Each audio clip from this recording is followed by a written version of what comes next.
Muito bem, graças a Deus. Aqui quem fala com você é o missionário Márcio Monteiro.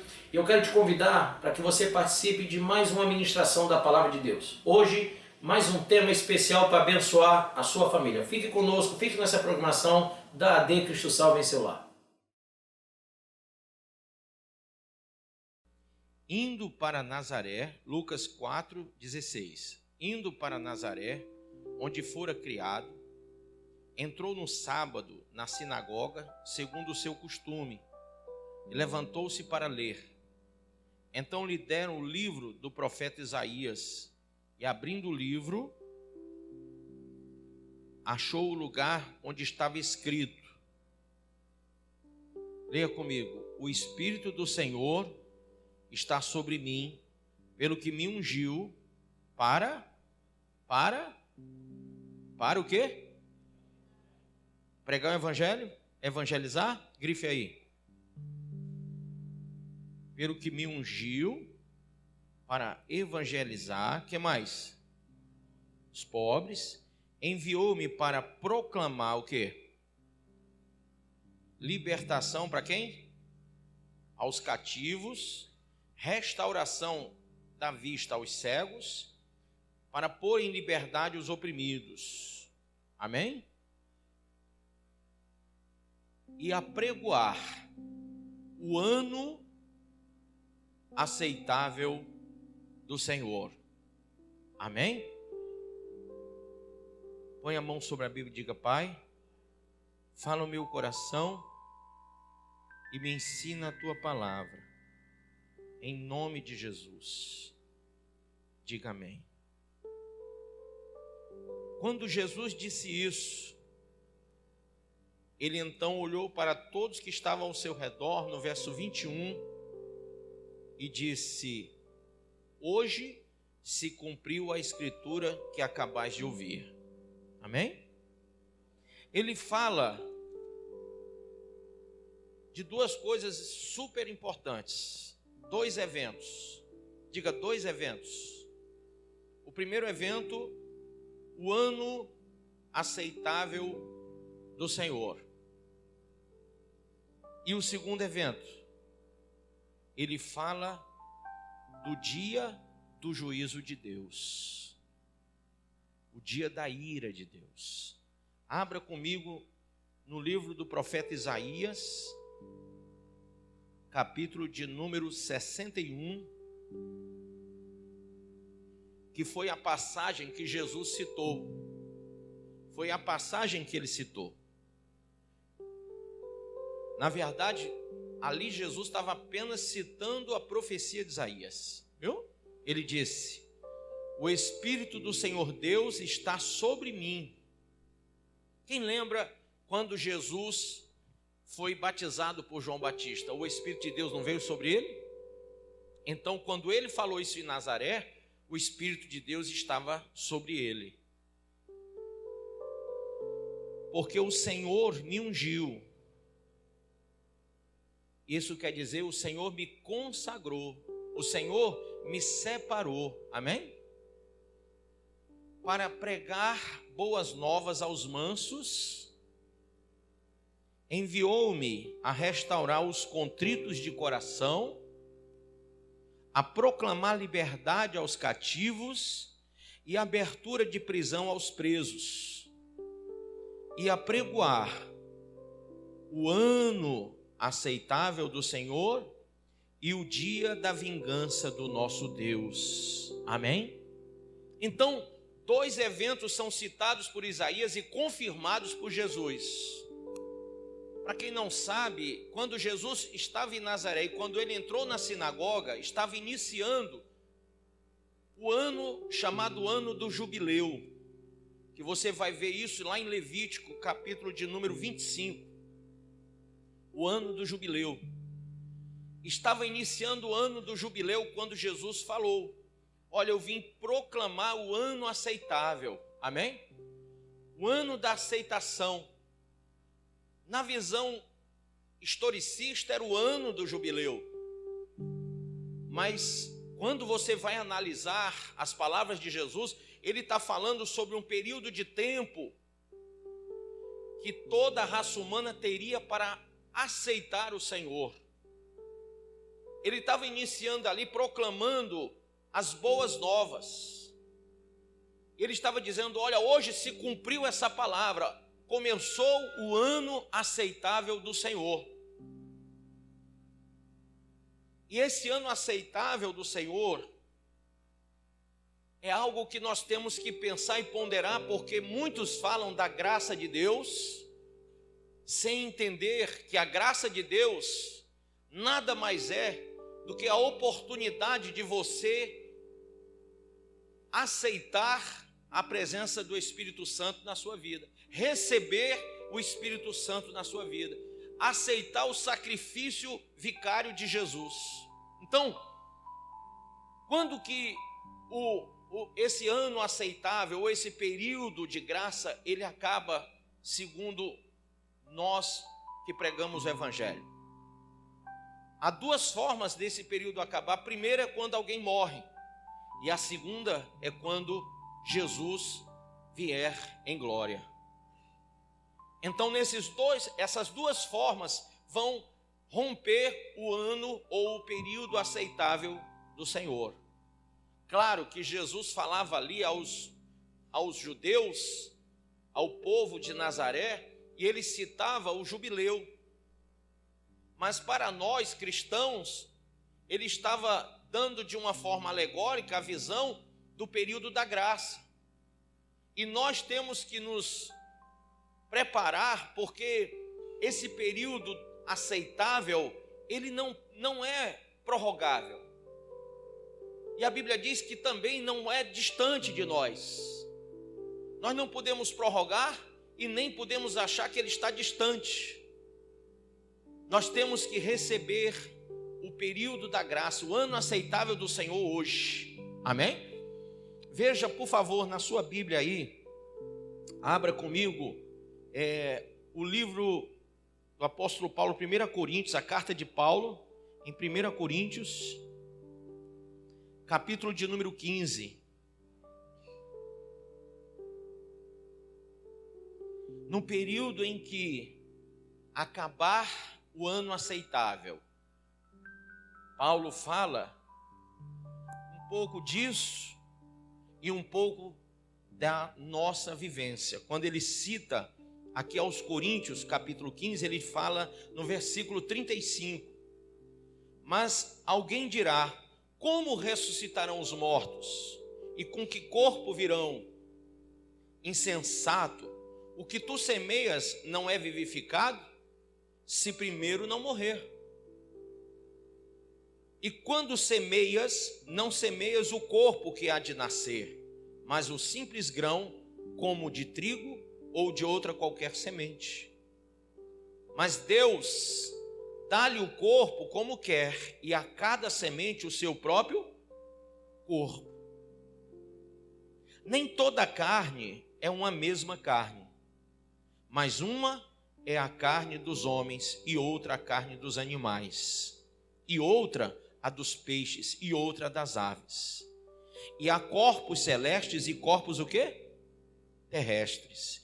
Mas uma é a glória dos celestes, e outra a dos terrestres. Uma é a glória do sol, e outra a glória de quê? Da lua. E outra, você sabe que a lua não tem luz própria? Ela apenas reflete para nós uma luz, a luz do sol, e ela ilumina as trevas da noite, porque ela consegue refletir não tendo luz própria. A lua é um grande exemplo disso aqui. Olha só. Uma é a glória do sol e outra a glória da lua. E outra a glória das estrelas.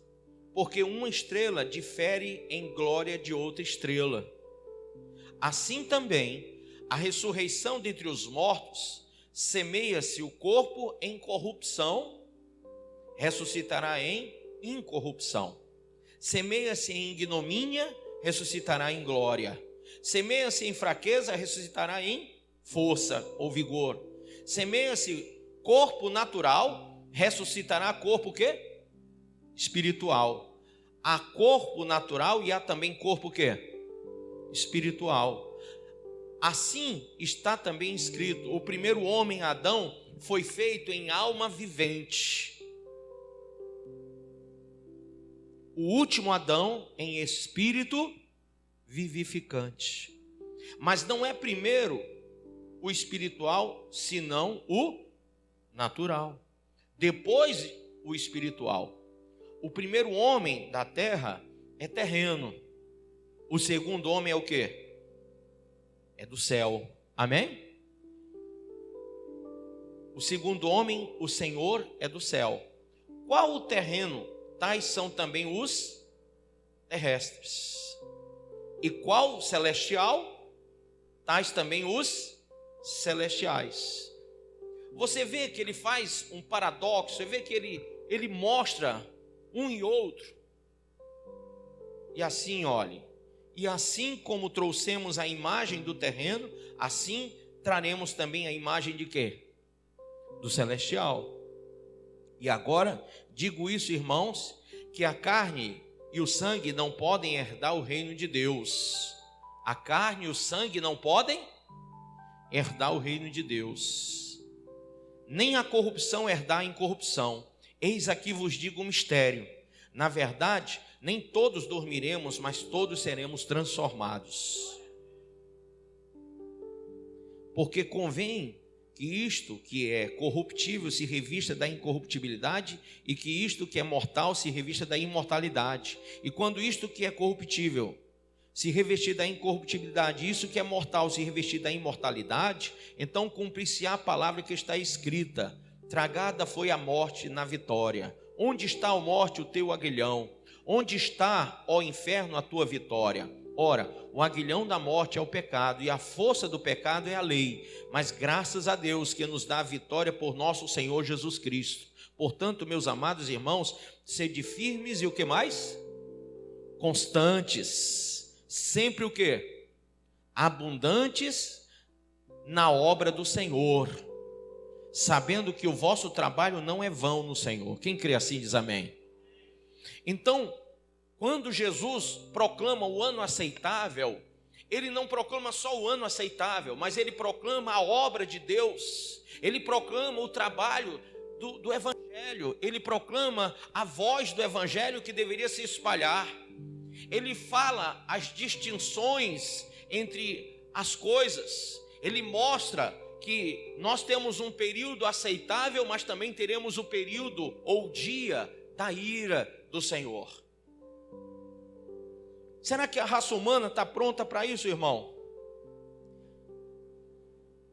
Será que a raça humana tem percebido esse período? Ora, qual é o paralelo que ele faz? Quando nós lembramos da Santa Ceia, Jesus, ele pegou o pão, partiu e deu aos seus discípulos. Ele também pegou o fruto da vide, o suco da uva, serviu e deu aos seus discípulos. E o que é que ele estava fazendo? Ele estava entregando um sacrifício. Ele disse: este é o meu corpo e este é o meu sangue. Ele estava dando aos homens para provarem o sacrifício. Nós religiosamente provamos o sacrifício, mas não conseguimos entender o valor do sacrifício. Talvez porque interpretemos errado. Quando ele fala do ano aceitável, a gente liga ao evangelho da graça, e quando vem o nome graça, nós entendemos de graça. E é tão de graça, é tão barato que não tem valor. Todos acreditam que vão chegar ao reino eterno de Deus sem o mínimo esforço. Quando a Bíblia diz: esforçai-vos por entrar pelo caminho estreito, onde a porta é estreita, porque larga é a porta e largo o caminho que conduz à perdição. Mas muitos crentes, muitos evangélicos, eles interpretam, e até muitos católicos interpretam, que o ano aceitável do Senhor, esse período que nós chamamos de jubileu, na história, na historicidade judaica, e esse período alegórico chamado graça, ele nos reporta uma visão de não sacrifício, de não força, de não esforço, quando na verdade toda a Bíblia nos mostra e nos dá uma visão plena de sacrifícios. Para entrar no reino dos céus, nós temos que entender qual é o sacrifício agradável a Deus. Então Jesus dá o pão para que você coma da carne. Ele dá o suco da uva para que você beba do sangue. E você come e bebe indignamente, porque não sabe discernir o sacrifício. Não é só pelo pecado de ontem, ou de antes de ontem, ou do mês passado que você pediu perdão, mas pelo simples fato de você receber a graça em vão. A entrega da graça do período aceitável é uma entrega de um período de sacrifício verdadeiro, para que você possa confirmar que você vai andar no caminho, na verdade e na vida que o Senhor propôs. O novo e vivo caminho que foi descortinado pelo sacrifício de Cristo. E a entrega da ceia, diga, a entrega da ceia, significa a entrega de um sacrifício verdadeiro. Jesus não mentiu lá na cruz. Ele entregou um sacrifício verdadeiro, só que doloroso, duro, para que o homem olhasse e percebesse o tamanho do amor de Deus, o tamanho da verdade de Deus.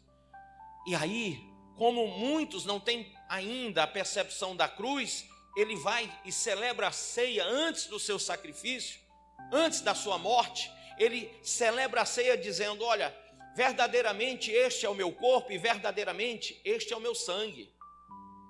Porque ele está dizendo: vocês têm que aprender o que significa sacrifício. Amém? Diga para o seu irmão: nós não sabemos o gosto desse sacrifício. Diga assim: no culto, na ceia e nos cultos da igreja, ainda não percebemos o que significa a palavra sacrifício. Mas sacrifício, à luz do texto sagrado, significam algumas coisas. Eu citei só uma aqui, para que você aprenda. Diga para o seu irmão: renúncia voluntária ou privação voluntária por razões espirituais, morais e práticas. Pronto. Renúncia voluntária ou privação voluntária. Se eu não renunciar voluntariamente, se eu não me privar dessa vida do mundo voluntariamente, eu não vou entender o gosto do sacrifício. Eu não vou, por mais que eu ponha o pão na boca e beba o suco de uva, Marquinhos, eu nunca vou saber o gosto do sacrifício. Eu tenho que ser voluntário para isso. Não é um evangelho forçoso, não é uma religião opressora, não é algo que você sinta-se constrangido ou posto numa parede, não. O Senhor fala em sacrifício voluntário, para que você entenda o gosto do que Ele fez lá na cruz. Ele não foi forçado, mas voluntariamente Ele se colocou lá.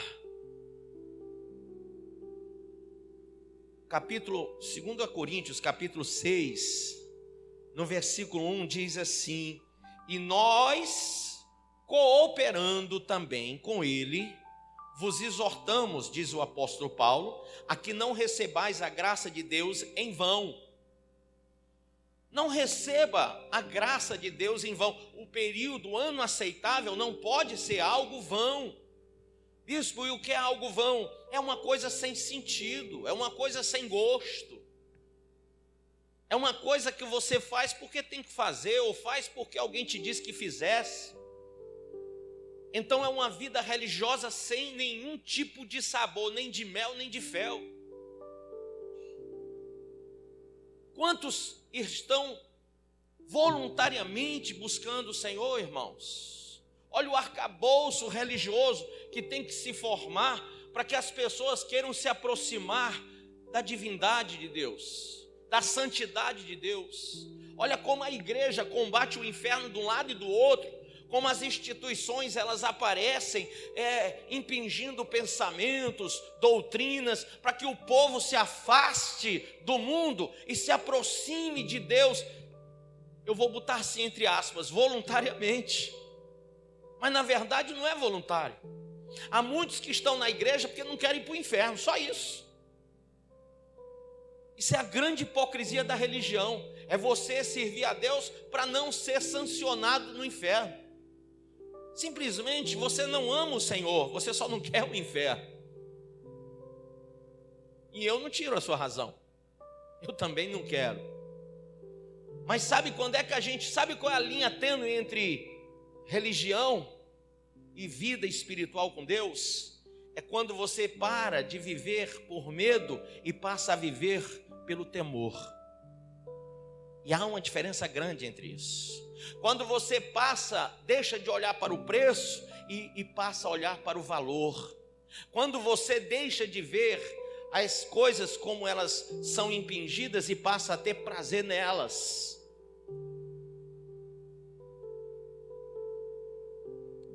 Olha aqui. Ele diz, porque diz, versículo 2, ouvi-te em tempo o quê? Aceitável. Grife isso aí. E socorri-te no dia da salvação. Eis aqui agora o tempo aceitável. Alguém pode dar um glória a Deus?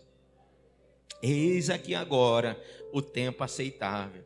Eis aqui agora o dia da salvação. Filho, não é por uma ordem religiosa, uma organização religiosa, mas porque você entende o que Jesus falou pelo profeta Isaías. O ano aceitável começou, já está terminando, talvez na sua vida já esteja no fim. Ninguém sabe. Ninguém sabe qual é o dia, quando acaba o dia aceitável e começa o dia da ira. Mas eu sei de uma coisa, a Bíblia fala que após a morte seguirá o juízo de Deus. A ira de Deus vem depois da morte.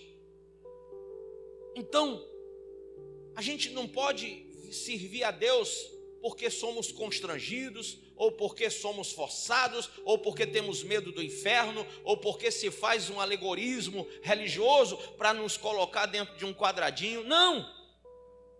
Simplesmente por uma fé racional, onde eu percebo que estou vivendo um período da graça de Deus. Deus é tão amoroso que nos deu um período que já se estende por 2000 anos.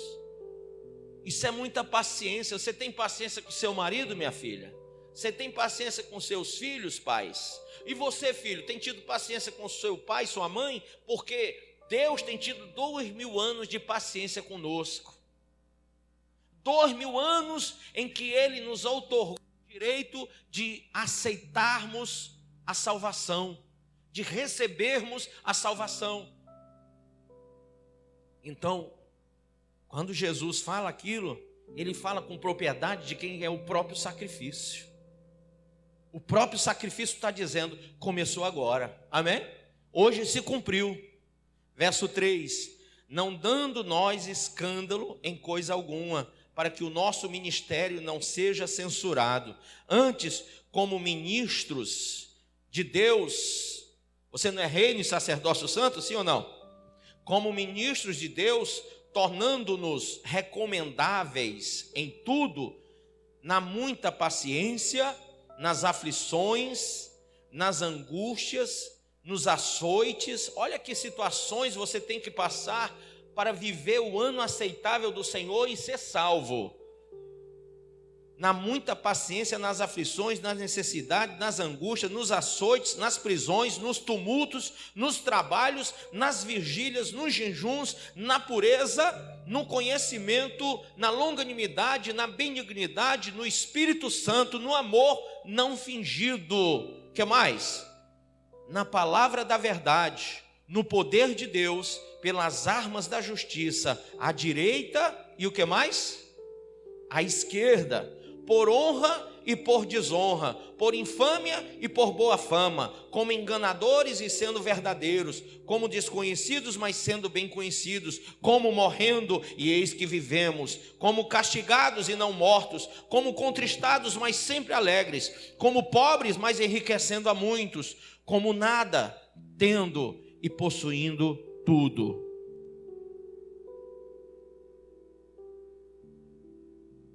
E Paulo fala: ó Coríntios, a nossa boca está aberta para vós. O nosso coração está o quê? Dilatado para que vocês se salvem, para que vocês entendam o ano aceitável, para que vocês percebam o caminho da redenção, o caminho da renovação, o caminho do avivamento, amém? Nosso coração está dilatado, a nossa boca está aberta para vós. Não estáis estreitados em nós, nos vossos próprios afetos. Ora, vou ler aqui de novo. Não estáis estreitados em nós, mas estáis estreitados nos vossos próprios afetos. Ora, em recompensa disto, falo como a filhos. Dilatai-vos também vós, ou seja, abram o coração, abram o entendimento, abram o campo da percepção, o campo da recepção, o campo do recebimento. Abra bem muito, porque esse fechamento só está trazendo para você o desfazimento do período da graça na sua vida. E ele diz: não vos prendais a um jugo desigual com os infiéis, porque que sociedade tem a justiça com a injustiça? Que comunhão, irmãos, tem a luz com as trevas? Que concordância há entre Cristo e Belial? Ou que parte tem o fiel com o infiel? E que consenso tem o templo de Deus com os ídolos? Porque vós sois templo do Deus vivente. Como Deus disse: neles habitarei, e entre eles andarei, e eu serei o seu Deus, e eles serão o meu povo. Por isso, saí do meio deles, apartai-vos, diz o Senhor, não toqueis nada imundo, e eu vos receberei. E eu serei para vós pai, e vós sereis para mim, o quê? Filhos e filhas, diz o Senhor Todo-Poderoso. Qual é o gosto da sua fé?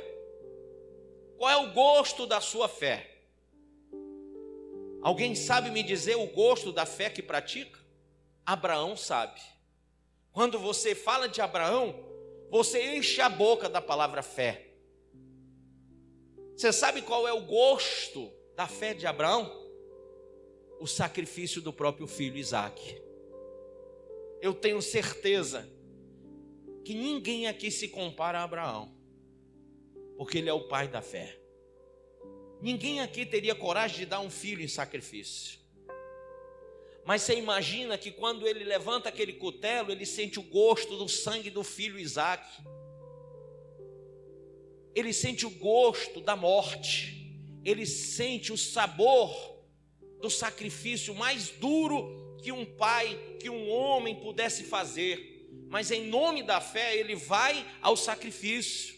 Irmãos, Abraão sabe o gosto da fé. Nós dizemos que temos fé, mas nunca fomos provados verdadeiramente para entendermos o gosto da nossa própria fé. Segundo a carta aos Hebreus, lá no capítulo de número 10, versículo 35, há muitos que nem sabem o que têm feito, mas em vez de avançar para conservar a alma, retrocedem para perder a própria alma, porque não entendem o gosto da sua própria fé. Qual o gosto do sacrifício? Qual é o gosto do sacrifício vivo? Abraão, ele sabe. Você sabe? Porque eu fico vendo a história de Abraão levando o seu filho, amarrando o seu filho, o filho conversando com ele: pai, cadê o animal do sacrifício? Proverá, Deus proverá. E quando ele amarra o filho está se mexendo ali, é o filho dele, irmão. Abraão, ele sabia o gosto do sacrifício.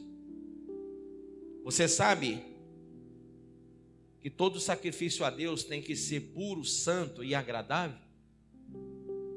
Abraão provou isso. O ano aceitável primeiro anuncia um sacrifício vivo. O ano aceitável não é um ano de graça, mas é um ano de sacrifício. Sacrifícios no plural. É um ano onde todos os dias eu vivo o gosto de um sacrifício pessoal.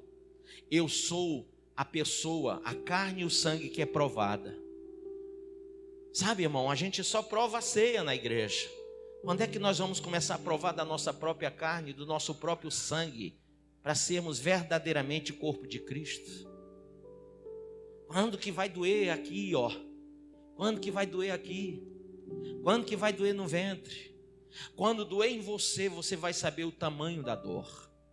Enquanto só dói no outro, enquanto o próximo sofre, enquanto almas se perdem, a igreja se esvazia na frieza, na frigidez espiritual, muitas pessoas estão indolentes, não sente a dor do evangelho, não sente a dor das almas, não ouve o urro, o grito dos necessitados. A igreja não sabe, não entende, não percebe que esse ano aceitável significa um ano de muito sacrifício na nossa vida. Eu não interpreto a graça como algo em que eu possa me sentar numa zona de conforto e ficar vendo o circo pegar fogo, irmão. E assistir na minha televisão que o mundo está se acabando. Ver a natureza sendo destruída. Ver os países jogando bomba uns nos outros. Ver a economia à bancarrota. Ver os pobres se matando na rua. Ver as pessoas morrendo no tráfico de drogas, ver os alcoólatras aí cada dia em número maior, e ver a roubalheira dos políticos, e a gente, igreja, nós estamos assistindo de camarote, de forma indolente, insensível. Nós estamos só vendo a sociedade se perder na homossexualidade, no lesbianismo, no proselitismo também, porque as pessoas estão virando prosélitas e não espirituais, e nós só estamos assistindo isso. O ano aceitável não é um ano de ficarmos parados, é um ano de agirmos, amém? É um ano de ação, é um período de ação. O Senhor pode contar com a igreja primitiva para morrer por Ele. Aqueles primeiros crentes foram queimados no fogo, foram destruídos nas covas de leões, nas arenas romanas, eles foram esquartejados. Os primeiros cristãos, eles viveram no seu próprio sangue, na sua própria carne, o evangelho.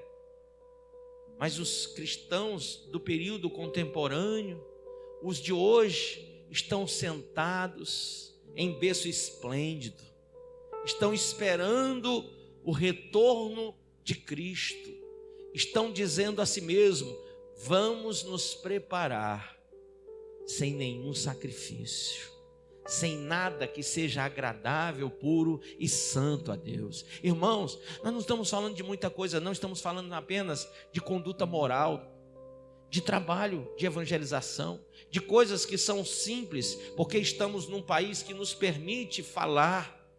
Nós temos liberdade de expressão. A nossa Constituição nos garante liberdade religiosa. Nós podemos fazer nesse país uma revolução espiritual, um grande avivamento. Mas a igreja do Brasil, ela é tão parada, tão indolente. Ela não sabe o significado do ano aceitável. E eu temo que, por não conhecer o significado desse ano aceitável, ela talvez vá provar do dia da ira. E esse é o grande problema. Que o dia da ira também é algo incontestável. E Jesus falou sobre ele logo em seguida. Irmão, se você não entender o evangelho e não viver o evangelho conforme Deus através do Espírito Santo, nos tem orientado pela palavra. Se você continuar assim, ficar por ficar, estar por ser, apenas tomar uma bandeira religiosa e não viver o Evangelho, o cálice da ira do Senhor virá. Muitos vão provar dele. Muitos crentes serão, infelizmente, degustadores desse cálice. Você já provou do cálice da ira dos homens? Você vê como é que está a sociedade?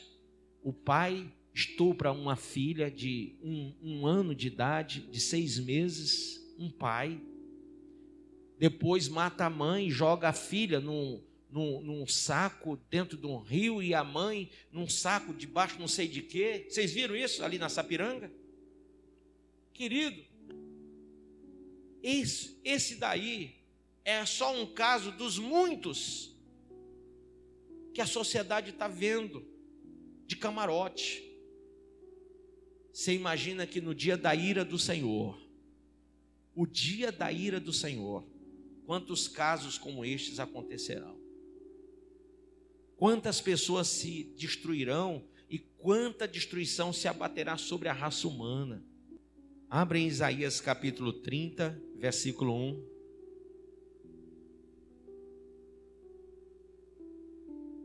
E vamos lembrar do que o profeta Isaías falou aqui. Querido, você quer provar o ano aceitável, vivendo o sacrifício, ou o dia da ira, provando a cólera? É isso que nós temos que entender. O Evangelho propõe essa grande verdade. Isaías 31 diz: ai dos filhos, o quê?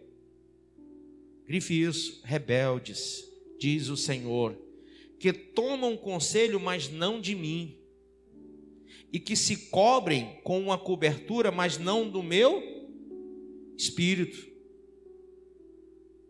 para acrescentarem pecado sobre pecado, que descem ao Egito sem pedir o meu conselho, para se fortificarem com a força de Faraó e para confiarem na sombra do Egito. São pessoas que estão indo para o mundo e não estão nem aí para o que Deus acha, porque a força de Faraó se vos tornará em vergonha, e a confiança na sombra do Egito em confusão. Aí Jesus olhou para o povo e disse: hoje se cumpriu essa palavra de Isaías, começou o ano aceitável. E agora, 2000 anos depois, eu estou dizendo: esse ano está acabando e haverá um dia da ira. Um dia, porque se for mais do que um, ninguém aguenta. O ano aceitável dele durou 2000 anos. Mas o dia da ira, irmão, nós temos que perceber. Pode ser hoje, pode ser agora. E você não percebeu a gravidade do que Jesus falou, do que Isaías profetizou. E como um filho rebelde, você tem vivido dissolutamente no período da graça, onde você deveria estar vivendo o maior sacrifício, pois Ele te deu a provar da sua carne e do seu sangue, para que você lembrasse. Ele disse: em memória de mim, coma do pão e beba do cálice. Em memória, lembre-se que isso aqui não é brincadeira, é um sacrifício. Amém? Evangelho é sacrifício. Evangelho é sacrifício. Viver o Evangelho é sacrifício.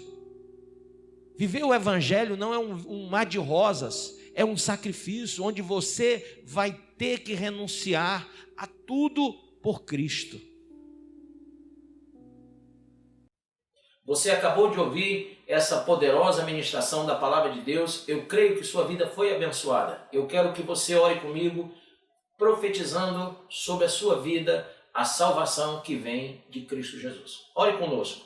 Deus Pai, em nome de Jesus, nós te agradecemos por esta palavra e que o Senhor possa abençoar a vida de cada um que nos viu, que nos ouviu nesse dia. Deus Pai, em nome de Jesus, que esta pessoa esteja agora entregando a sua vida, recebendo a salvação que vem do Senhor. Pois assim, Pai, nós profetizamos salvação, cura, libertação, em nome do Pai, do Filho e do Espírito Santo de Deus. Amém.